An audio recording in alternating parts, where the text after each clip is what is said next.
All right, so what's going on YouTube? It's your boy G Tactical Jody back with another video. And if you see the title of this video, this is a nice, informative, special one for y'all today. Today, we're going to be going over a lot of the tools, a lot of the little things and little tools as a gun owner and somebody who shoots Glocks and polymer striker guns and really handguns in general.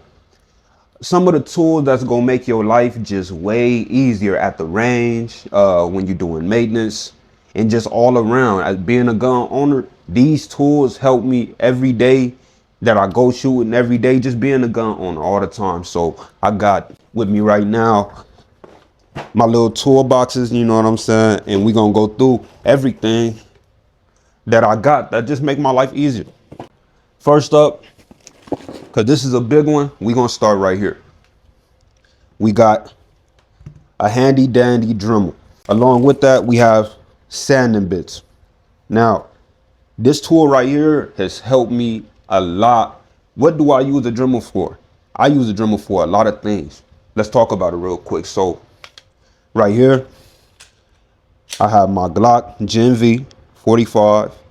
And if you look at the undercut on this handgun, you can see that this is not the stock undercut. I did my own undercut, as you can see. And that's all thanks to a Dremel with sanding bits. You know what I'm saying? So for anybody who's just getting into guns and they looking at undercuts and they're looking to outsource, you could really do this by yourself. I got a video out on it, but I'll make another video for y'all because that one, my audio wasn't as crisp and clear, so it was a little bit hard to watch that video. I'm gonna have to remake that video and show y'all. It's really risk-free. It's really, risk-free. Long as you go slow, but I'll get with y'all on that. Another reason you can use a Dremel. Hold on, let me show y'all. Because I use a Dremel for a lot of things, man. So check this out. This is my Nomad Defense 9X. And it's clear, nothing in there. And what I did to this is I took a Glock back strap and I took the Dremel to it and reshaped the whole back strap to fit nice and flush on this back strap.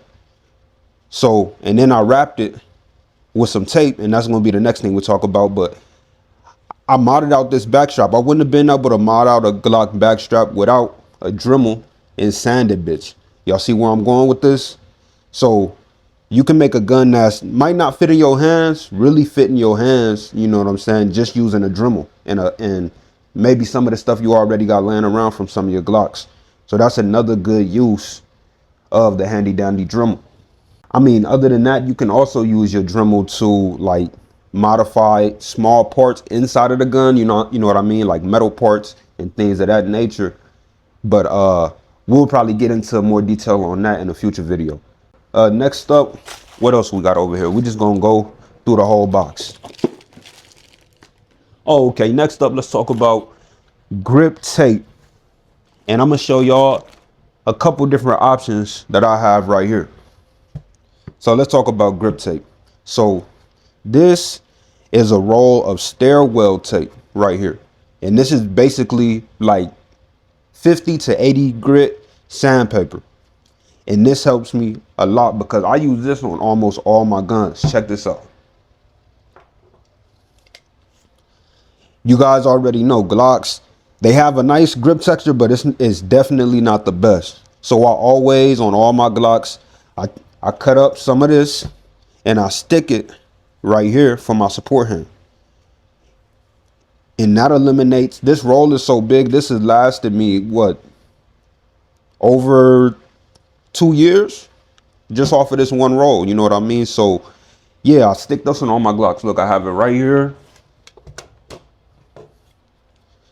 clear. I have it right here on my other Glock 45. I got some up here to index off of, you know what I mean? And yeah, I use this a lot. I even have it under my trigger guard right here. You know what I mean? For reference. So some type of skateboard tape in a big roll, I'm telling you, that's going to help you a lot. Then also we have different, what do we call these? We have different hockey tapes. This is Howie's hockey tape right here. This is a real good one. These are my two favorites, by the way. Howie's hockey tape. This is real good if you want to wrap your gun up. You know what I'm saying? This is good because it absorbs moisture. So that's really why I wrap my guns. It absorbs moisture and it adds some traction to the gun at the same time. So that's a good thing about having some wrap or some hockey tape, excuse me. So this is Hampton Adams, and I'll throw up a link to Amazon on this product. I don't know exactly which one this is because they do have different textures, but I say get a roll of each texture and play with it and see which one works for you. Now, this one is my number one favorite one. This is what is it saying there? Oh, this is Hampton Adams grip tape right here. I don't know if it's called medical tape, hockey tape, but it's by Hampton Adams. And I'll throw up the link to this as well, or I'll throw it in the description. I really like this one just because it's black. It does the same job as this. It's not as, I would say it's not as grippy as the Hampton Adams, but it does just fine. And it just looks better because it's black. You know what I mean? So that's that on that. Those are grip tape. All right, what we gonna do next? Okay, aside from that, we have a pack of, y'all see it right here, waterproof professional sandpaper. And if you look up here, it has all these different numbers. All of these are different grits. What the different grits are different different roughness of the paper in here. As y'all can see, it's just sandpaper sheets. You have real fine textured ones, like more for polishing the polymer on your gun, and then you have the rough texture ones for actually reshaping things, you know what I mean? So I use these a lot when I'm working on internal parts inside of my Glocks and different guns. Like some stuff needs to be polished up to function just a little bit smoother, you know what I mean? It's not something that's absolutely needed, but it helps if you want to fine tune maybe a new trigger you throw into your gun. Like for instance, I did my undercut on here, right? And then I polished it up with the sandpaper. You know what I'm saying? I went from a rough grit, reshaping it, and then I went to a lower grip, you know what I'm saying? 200 grit lower, 200 grit lower, 200 grit lower, until I went to a high enough grit where it's nice and smooth under here, just like the original texture. You see what I'm saying? Instead of having all them scratches and just ugly demarcations from the sandpaper. So that's another good use of having some of this on board. So if you want to take that a step further on the polishing of your polymer parts on your pistols, this is a Novus plastic polish right here. And I got to shout out to Marine Gun Builder, because Marine Gun Builder taught me about these on his videos. So shout out to Marine Gun Builder. If you want to take it a step further on polishing, like say you do your undercut. Say you do your undercut on your gun. Like if you look under here, it's still nasty under here compared to this undercut that I did. See the difference? That's because after I cut this, I didn't smooth it out all the way. I didn't polish it all the way. I could have kept polishing it with the paper that I showed y'all, with the higher grit sandpapers. And then I could have took a Dremel with the right bit and went at it with these different polishes to get a real nice smooth polish on that undercut. So that's just food for thought for y'all. Okay, this right here, this is another big one right here. This is a torque wrench right here. And all I use this for is to install and uninstall my red dots. Every different optic has a different torque specification, and that's just how tight you tighten it down. And this just allows you to exactly dial in how tight you tightening down the optic onto the slot of your gun. So this is a real helpful tool, especially out on the range. Say you lose zero or something, you can loosen up your optic. You can tighten it back down on the fly and know exactly how tight the optic is and know it's right to spec. So that's a real good thing about a torque wrench. These is not really expensive. You can find them right on Amazon, but I'll have a link to this specific one in the description. So these are needle files right here. You see it right there? Needle files. These are just files similar to the sandpaper really, but just metal versions, shaped a little bit different, and it might just help you reach different spots, you know what I'm saying, that you might not be able to reach with sandpaper in your hand, getting a little tight spaces, you know what I mean? So that's that right there. A pair of scissors. A pair of scissors is always helpful for me to cut down the back straps of my Glock beaver tail back straps, you know what I mean, to chop them down. That's what I use my scissors for all the time. As well as something like this. This is just a pen, you know what I mean, a cheap pen that I took everything out of. You need something like this to be able to take your mag release spring out of your Glock, as well as some needle nose pliers to actually grab the spring from the mag release and take it out of the gun and reinstall it into the gun. So you need all of these when it comes to disassembling and putting a new mag release in.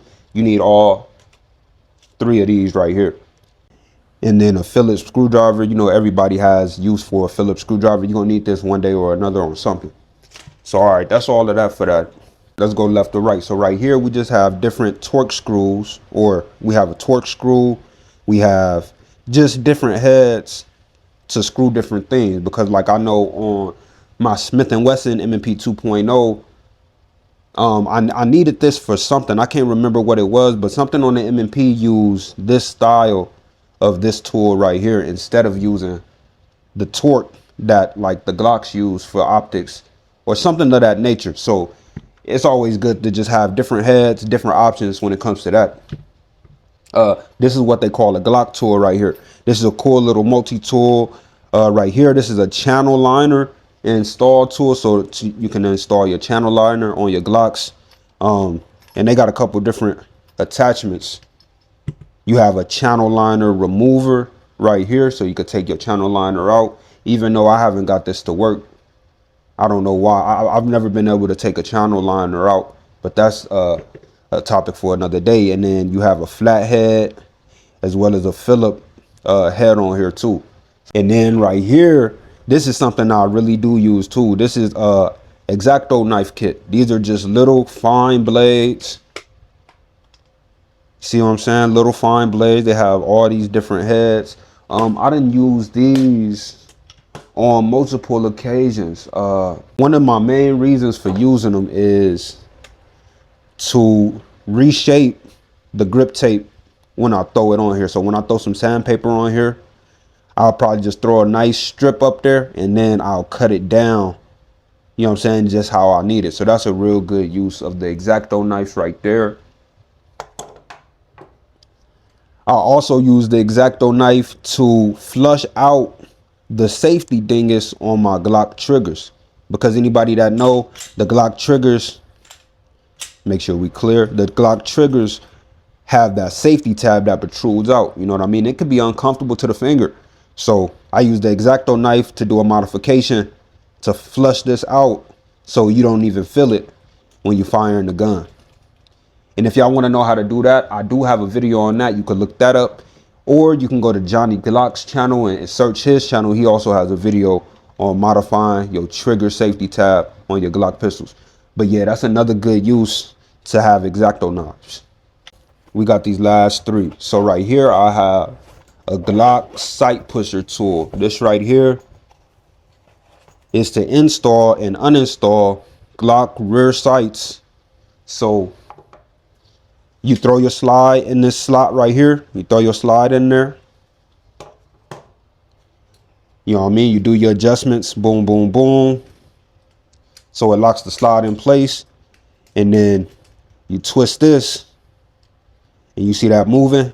That's going to push off your old sights and then push on your new sights. So this is a Vism Glock sight pusher tool right here. I'll link this in the description as well. You definitely need this if you're going to be changing out sights on your Glocks. And you might as well buy this. This is a good investment, especially if you just now getting into guns and you know you're going to be buying multiple Glocks, or, you know what I'm saying, multiple guns.